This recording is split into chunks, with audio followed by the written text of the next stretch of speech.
यात्रियां कृपया ध्यान दीजिए, गाड़ी नंबर 6001 थोड़ी ही देर में प्लेटफॉर्म नंबर 1 पर आने की संभावना है. അപ്പൂപ്പന് ഹിന്ദി അറിയില്ലല്ലേ? അപ്പൂപ്പ, അതായത് യാത്രക്കാർ ധ്യാനിച്ചിരുന്നോ തീവണ്ടി ഇപ്പൊ 1-ാം നമ്പർ പ്ലാറ്റ്ഫോമിൽ വരുമെന്ന്?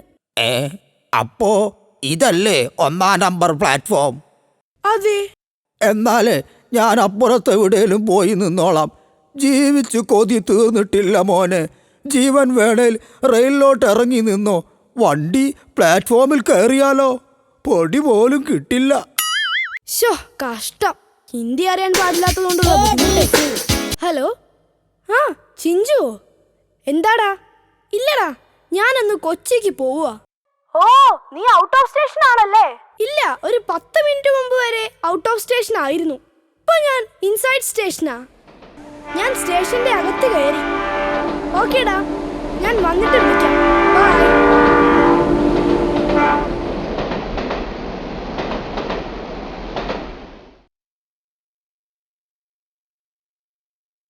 മോനെ, ഇവിടെ സീറ്റ് ഉണ്ടോ?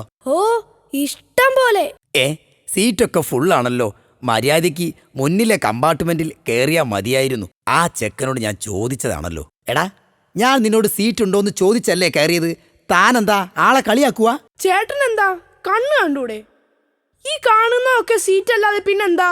അതിനിതൊക്കെ ഫുള്ളല്ലേ. ചേട്ടൻ സീറ്റ് ഉണ്ടോന്നല്ലേ ചോദിച്ചുള്ളൂ, അല്ലാതെ സീറ്റിൽ ആളുണ്ടോന്ന് ചോദിച്ചില്ലല്ലോ.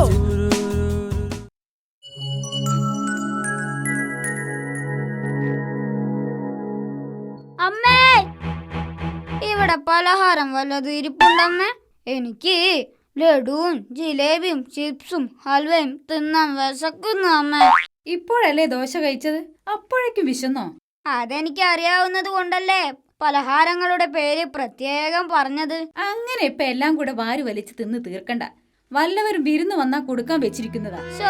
ഏതെങ്കിലും ഒരു കുടുംബക്കാരൻ കഴുത വന്നിരുന്നെങ്കിൽ കുറച്ച് പലഹാരം കഴിക്കാമായിരുന്നു.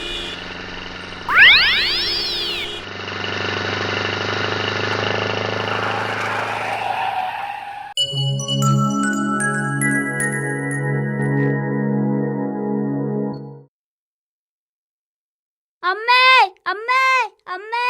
എന്താടാ കുരുത്തം കെട്ടവനെ? അടുക്കളയിൽ ഒരുപാട് ജോലിയുണ്ട്. അമ്മേ, നമ്മൾ അയൽക്കാരുമായി നല്ല ബന്ധം സ്ഥാപിക്കേണ്ടത് സാമൂഹിക ജീവിതത്തിൽ വളരെ അത്യാവശ്യമാണ് എന്ന് ചിന്നമ്മ ടീച്ചർ പറഞ്ഞത് നേരാണോ? പിന്നെ അല്ലാതെ, അയൽക്കാരുമായി നമ്മൾ എപ്പോഴും നല്ല ബന്ധം പുലർത്തണം. എങ്കിൽ ഞാനൊന്ന് ചിഞ്ചുവിന്റെ വീട് വരെ പോയി നല്ല ബന്ധം സ്ഥാപിച്ചിട്ട് വരട്ടെ.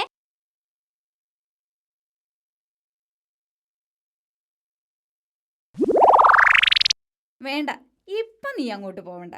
അതെന്താ അമ്മേ? അയൽക്കാരുമായി നല്ല ബന്ധം സ്ഥാപിക്കണമെന്ന് അമ്മ തന്നെയല്ലേ ഇപ്പം പറഞ്ഞത്? അത് ശരി തന്നെയാ, പക്ഷേ ഇപ്പൊ നീ അവിടേക്ക് ചെന്നാ ഉള്ള ബന്ധം കൂടി തകരും. അടങ്ങി ഇരുന്നോണോ ഇവിടെ. ഈ അമ്മമാർക്കൊന്നും സാമൂഹിക ബോധമില്ല.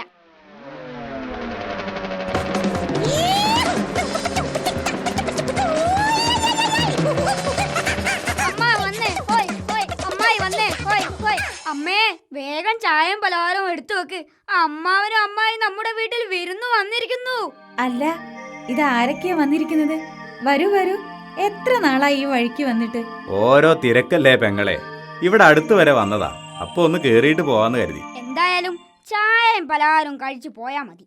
അമ്മേ, പെട്ടെന്നാവട്ടെ, അമ്മാവന് തിരക്കുണ്ടാവൂ. അയ്യോ, ചായയും പലഹാരം ഒന്നും എടുക്കണ്ട, ഞങ്ങൾക്കുടനെ പോവണം. അതൊന്നും പറഞ്ഞാ പറ്റില്ല. ഒരു വീട്ടിൽ വന്ന എന്തെങ്കിലും കഴിക്കാതെ പോകുന്നത് മര്യാദയാണോ? മിണ്ടാതിരി. ഇവൻ ആളങ്ങ് ഉഷാറായി പോയല്ലോ. നിങ്ങൾ ഇരിക്കേ, ഞാൻ ചായ എടുക്കട്ടെ. Very good. വേണ്ട പെങ്ങളെ, പിന്നീടാവട്ടെ. ഇപ്പോ ഞങ്ങൾ ഇറങ്ങുക. എങ്കിൽ പിന്നെ ഞാനെന്ത് പറയാനാ? അങ്ങനെ ആവട്ടെ. അമ്മേ, അത് മര്യാദയാണോ? അമ്മാവൻ അങ്ങനെ പറഞ്ഞാലും നമ്മൾ ചെയ്യേണ്ടത് നമ്മൾ ചെയ്യണ്ടേ? ചായയും പലഹാരം എടുക്കമ്മേ. വേണ്ട മോനെ.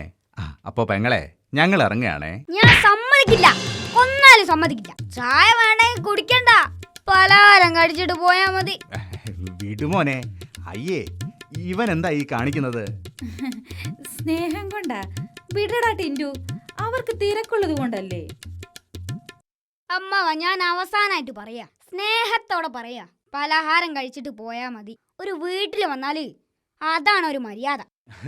വേണ്ടെന്ന് പറഞ്ഞില്ലേ, ഞങ്ങൾ പിന്നെ വന്ന് കഴിച്ചോളാം. പലഹാരം കഴിച്ചിട്ട് പോയാ മതിയടാ കഴുതകള.